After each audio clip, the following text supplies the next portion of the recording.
ശബരിമല സ്വർണ്ണക്കൊള്ളക്കേസിൽ ശബരിമല തന്ത്രിയൊക്കെ അറസ്റ്റിലായി എന്ന് പറയുമ്പോൾ, അതും ഈ മണ്ഡലകാലത്ത്, അത് LDF ഭരിക്കുന്ന സമയത്ത്, വാർത്ത കേട്ടവരൊക്കെ മറ്റു വാർത്താ ഇടങ്ങളിലും ഒന്ന് പരതി നോക്കിക്കാണും. കാരണം ഒരിക്കലും വിശ്വസിക്കാൻ കഴിയാത്ത ഒരു വാർത്ത തന്നെയാണ് ശബരിമല തന്ത്രി അറസ്റ്റിലായി എന്നുള്ളത്. ശബരിമല സീസൺ മകരവിളക്ക് ദിവസങ്ങളോട് അടുക്കുന്നു. അതിനിടയിൽ മറ്റുള്ളവർ നിരീശ്വരവാദികളെന്ന് മുദ്രകുത്തി തന്ന LDF സർക്കാരാണ് കേരളം ഭരിക്കുന്നത്. ആ സർക്കാരിന്റെ നേതൃത്വത്തിൽ ശബരിമല തന്ത്രിയെ സ്വർണ്ണക്കൊള്ളക്കേസിൽ സ്പെഷ്യൽ ഇൻവെസ്റ്റിഗേഷൻ ടീം അറസ്റ്റ് ചെയ്യുന്നു. ചെറിയ ഒന്ന് രണ്ട് പ്രതിഷേധങ്ങളും ഇച്ചിരി ബഹളങ്ങളുമൊക്കെ കാണാനുള്ളതായിരുന്നു. ഒന്നും കണ്ടില്ല. കാരണം ഭക്തർ ഉൾപ്പെടെയുള്ള ഭൂരിപക്ഷം ജനങ്ങളും ശബരിമലയിലെ സ്വർണ്ണക്കൊള്ളക്കേസിന് പിന്നിലെ യഥാർത്ഥ പ്രതികൾ ആരാണെന്ന് തിരിച്ചറിയാൻ വേണ്ടി കാത്തിരിക്കുകയാണ്. CPM-നെതിരെയായിരുന്നു തുടക്കത്തിൽ ഈ ആരോപണങ്ങളെല്ലാം വന്നതെങ്കിലും ഇപ്പോൾ പിടിച്ച് അകത്തിട്ടിരിക്കുന്നവരിൽ എല്ലാവരുമുണ്ട്. ഈ പറയുന്ന CPM-കാരായ രണ്ടുപേർ, വാസുവും പത്മകുമാറും. അവർക്ക് പോലും ഈ സർക്കാരിൽ നിന്ന് യാതൊരുവിധ പരിഗണനയും ലഭിച്ചിട്ടില്ല എന്നുള്ളതും എല്ലാവരും കണ്ടുകൊണ്ടിരിക്കുകയാണ്. അതെല്ലാം ഇവിടെ നിൽക്കട്ടെ. ഞാൻ പറഞ്ഞു വന്നത് മറ്റൊരു കേസാണ്. ഏതായാലും ശബരിമല സ്വർണ്ണക്കൊള്ളക്കേസിൽ നിർണായക വഴിത്തിരിവ് എത്തിക്കഴിഞ്ഞു. ശബരിമല ശ്രീ അയ്യപ്പൻ്റെ പിതൃസ്ഥാനത്തുള്ള തന്ത്രി തന്നെ ഇപ്പോൾ അന്വേഷണത്തിനൊടുവിൽ അറസ്റ്റിലായി കഴിഞ്ഞു.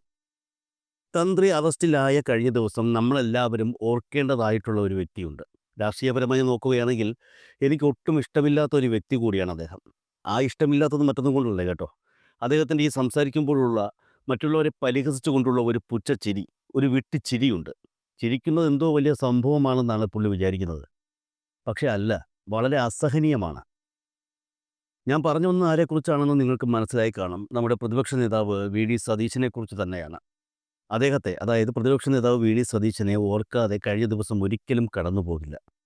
രാഷ്ട്രീയപരമായി പുള്ളിയെ താല്പര്യമില്ലെങ്കിൽ കൂടി അദ്ദേഹം ഈ ശബരിമല സ്വർണ്ണക്കൊള്ള കേസിൽ നടത്തിയ ഇടപെടൽ അതൊരിക്കലും മറക്കാൻ പാടില്ലാത്തതാണ്. കേരള നിയമസഭയുടെ കഴിഞ്ഞ സമ്മേളനത്തിൽ അപ്രതീക്ഷിതമായി ഈ മനുഷ്യൻ മുഖ്യമന്ത്രിയോട് ഒരു ചോദ്യം ചോദിച്ചു. ശബരിമലയിലെ ദ്വാരപാലക ശില്പങ്ങളുടെ പീഠം കാണാനില്ല എന്ന് ആ ശില്പങ്ങൾ സ്വർണം പൂശിയ സ്പോൺസർ ഉണ്ണികൃഷ്ണൻ പോറ്റി എന്നെ അറിയിച്ചിട്ടുണ്ട്. ആ പീഠങ്ങൾ എവിടെ പോയി? ആ ചോദ്യത്തിൽ നിന്നായിരുന്നു തുടക്കം. തീർച്ചയായും അന്വേഷിക്കാമെന്ന് മുഖ്യമന്ത്രി സഭയിൽ ഉറപ്പ് കൊടുത്തു. അത് യഥാർത്ഥത്തിൽ ഒരു പറഞ്ഞൊഴിയലായിരുന്നില്ല. സംഭവബഹുലമായ ഒരു ചരിത്രം എഴുത്തിൻ്റെ തുടക്കം കൂടിയായിരുന്നു അത്. നിയമസഭയിൽ വച്ച് ഈ സംഭവം നടക്കുന്നതിൻ്റെ പിറ്റേ ദിവസം ദ്വാരപാലക ശില്പങ്ങളുടെ പീഠങ്ങൾ അന്വേഷണ സംഘം കണ്ടെടുത്തു. എവിടെ നിന്ന് കണ്ടെടുത്തു എന്ന് ചോദിക്കുക. VD സതീശനോട് പോയി ദ്വാരപാലക ശില്പങ്ങളുടെ പീഠങ്ങൾ കാണാനില്ല എന്ന് പരാതി പറഞ്ഞ അതേ ഉണ്ണികൃഷ്ണൻ പോറ്റിയുടെ സഹോദരിയുടെ വീട്ടിൽ നിന്ന് ദേവസ്വം വിജിലൻസ് ആ പീഠങ്ങൾ പിടിച്ചെടുത്തു. പെട്ടല്ലോ നാഥ. സഹോദരിയുടെ വീട്ടിൽ പീഠം സൂക്ഷിച്ചിരുന്ന കാര്യം താൻ മറന്നുപോയതാണ് എന്ന് പോറ്റി പറഞ്ഞു. പക്ഷെ പോറ്റിയുടെ ഇടപാടുകളിൽ പോലീസിന് പന്തികേട് തോന്നി. പോറ്റി തമിഴ്നാട്, കർണാടക, ജയറാം അങ്ങനെ പുതിയ അറിവുകൾ പുറത്തു വന്നു. കോടതിയുടെ മേൽനോട്ടത്തിൽ സർക്കാർ അന്വേഷണ സംഘം രൂപീകരിച്ചു. കോടതി എന്നാൽ ആഞ്ഞടിക്കുന്നതും പത്രത്തിൽ പേര് വരുത്തുന്നതും അല്ല എന്ന് മറ്റാർക്ക് അറിയില്ലെങ്കിലും കോടതിക്ക് സ്വയം അറിയാമായിരുന്നു. അതുകൊണ്ട് കോടതി തന്നെ അന്വേഷണത്തിന് മേൽനോട്ടം വഹിച്ചു. സഹായികൾ ഓരോരുത്തരായി അറസ്റ്റിലായി. ഒടുവിൽ കഴിഞ്ഞ ദിവസം ശബരിമല തന്ത്രി കുടുംബത്തിലെ പ്രധാന വ്യക്തിയും അറസ്റ്റിലായി.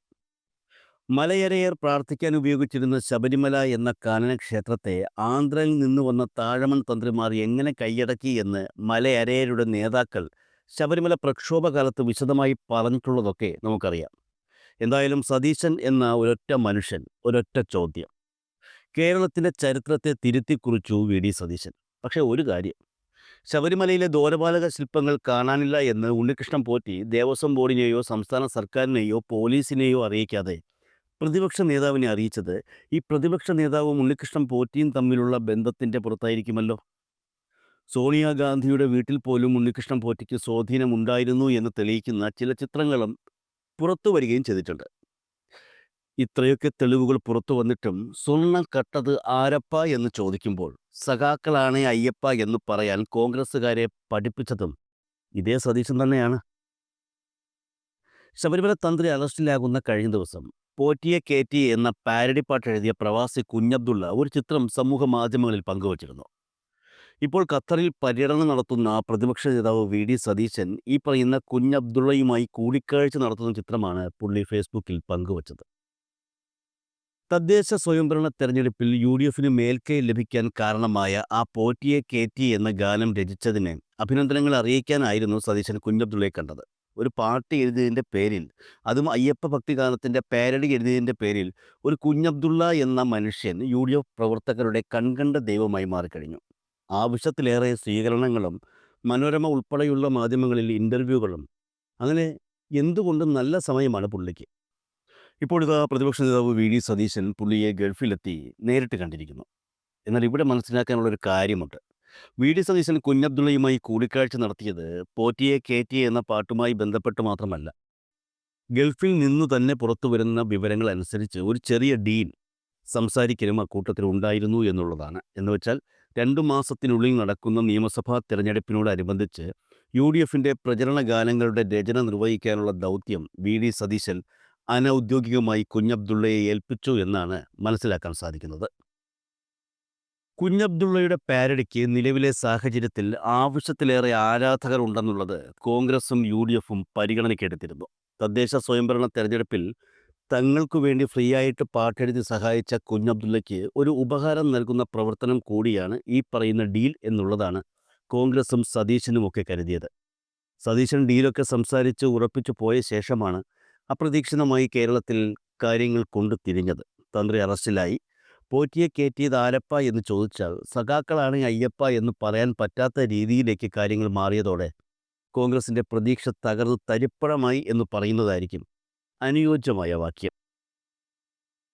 വരുന്ന നിയമസഭാ തെരഞ്ഞെടുപ്പുമായി ബന്ധപ്പെട്ട് യു.ഡി.എഫിൻ്റെ പ്രചരണ ഗാനങ്ങൾ തയ്യാറാക്കുന്ന ജോലിയിലേക്ക് കുഞ്ഞബ്ദുള്ള കഴിഞ്ഞ ദിവസം മുതൽ കടക്കേണ്ടതായിരുന്നു എന്നാണ് വിവരം. പക്ഷേ തന്ത്രിയെ അറസ്റ്റ് ചെയ്തതിന് പിന്നാലെ കുഞ്ഞബ്ദുള്ളയെ തേടി കോൺഗ്രസ് നേതൃത്വത്തിൽ നിന്നും ഒരു കോൾ വന്നിരുന്നു എന്നാണ് പറയപ്പെടുന്നത്.